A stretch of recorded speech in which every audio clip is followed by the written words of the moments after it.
Okay, so we're still up in the Highlands at the old base. We're in the more developed park part of it where there's pavement and the bathrooms and all that. And this is one of the things they really couldn't knock down. Now this is one of the big shore battery bunkers that's here. And this thing is huge. Take a walk with me.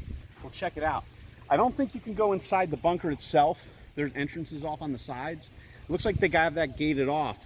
But you can go through to the other side and you can see where the battery was. They would have had, in this one, they would have had a great big cannon that rode on like a gear that could turn from side to side, sort of like the way the turn on a tank turns.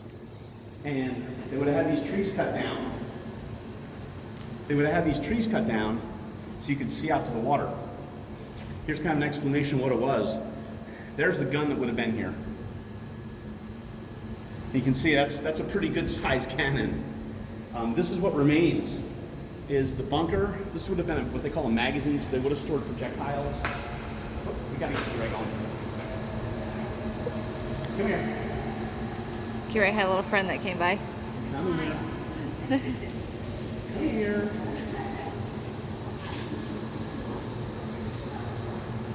This would have stored like projectiles. It would have housed the oncoming shift and everything. You can see it goes all the way through the other side. There's another battery at the other end. We're standing here as long as we are because, quite frankly, there's this wonderful cool breeze coming out of there. And even though it's October, it's still warm. It is. Especially when you're hiking. So come on out here.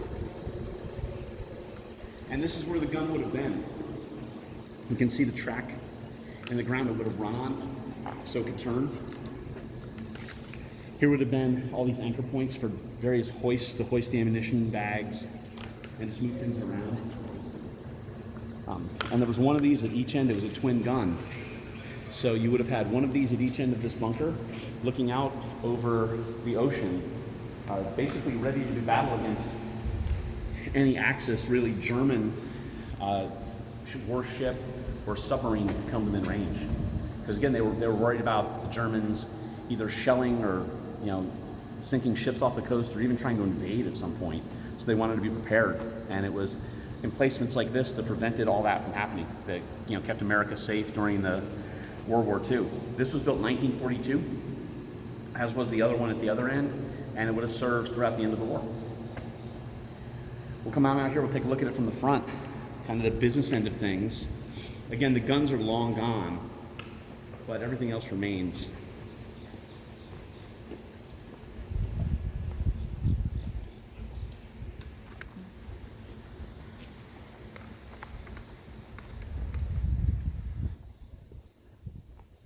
And basically the idea of this, and you can see how thick that is. That's probably 5, I don't know, maybe as many as 8 feet of concrete thick.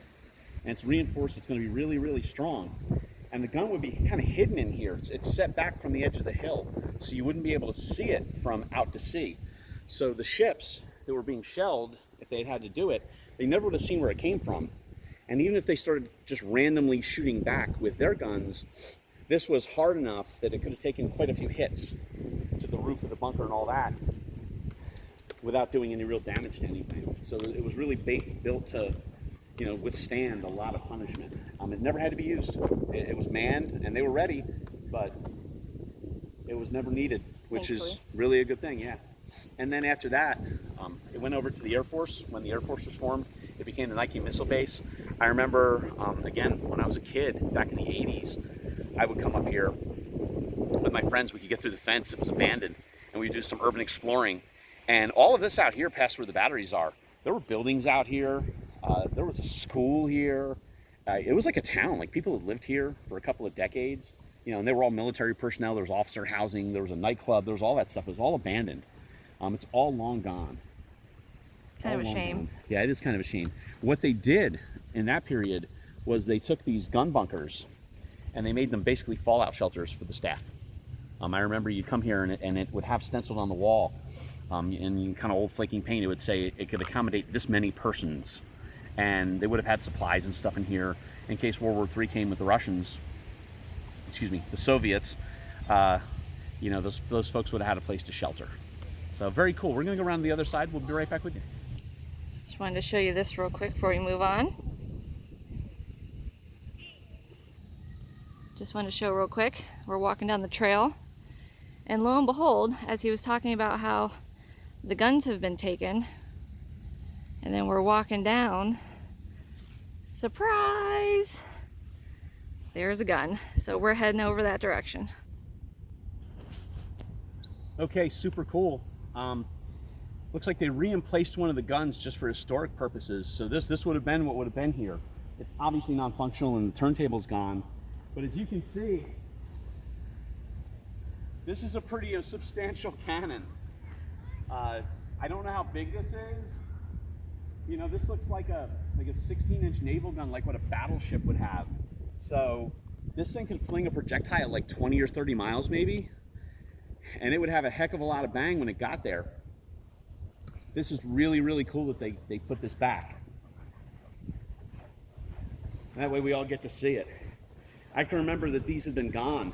So when we came around that corner and I saw a gun in this one, I was a little surprised at first because I knew there wasn't one here years ago. But from what I can gather, you know, for historical purposes, they thought it was worth putting one back just so people could see what this place had been and how important it was to our country's defense. This is really cool. It's really great when they take a place that was something like this, was an abandoned military installation, and instead of selling it for it to become condominiums or something, they make a park out of it, and that way everybody can use it. And this place is beautiful. There's, you know, a lot of big trees. There's all these paths that used to be little access roads. So since we've been here, we've probably seen 100 people. They're hiking, they're biking, they're walking their dogs, they're out with their kids, they're enjoying a beautiful day. It's just really nice to see, you know, some of the public land being used that way instead of being sold off. Because I, you know, personally, I think we need more parks, less condos, but that's just me. Anyway, here's this gun, really, really cool. We'll go back down into the bunker here. And Once we get unwrapped from CK, because Yes. CK's getting all wrapped up by the dog. Kira, you want to say hi? Say hi, everybody. Hi, Kira. She's having the time of her life. You know, she loves all this stuff. So here's the breech end of the gun. Oh, it's open. That's well, Those folks here who are into firearms, this is the chamber. So this is pretty sizable, as you can see. And you can pause your video if you would like to actually read up on this. I'll just kind of scroll down here real quick. And we'll come over to this other one. They got like 4 of them. Hold on, I'm coming.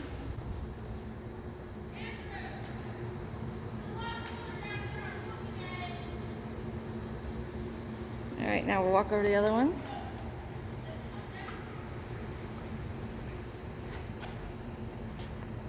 So yeah, this is a 16-inch gun. It's a naval gun, much like what a battleship would have. As you can see, the gun section was divided into a gun squad of 12 guys. There would have been 12 guys working out here, actually operating the gun, and an ammunition squad of 29 other guys who would have been getting the ammunition from the bunker behind us to the gun. So you have a total there, by my math, of 41 people. So each shift of this for each gun, this end would have had 41 people, the other end would have had 41 people to operate each gun. That's pretty impressive. That's 82 people per shift operating these things. So it was a lot of manpower, and these things are just massive.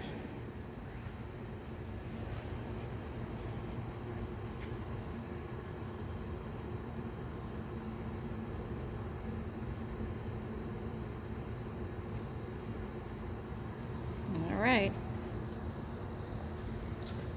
Of course, this one will be much like the other side. Oop, that was a step down. My apologies. Oh, that feels really nice breeze. But there's the other side that we were just looking in on. And the side's closed off, obviously, so you go in through the main side. So yeah, very, very cool. There goes the trail dog.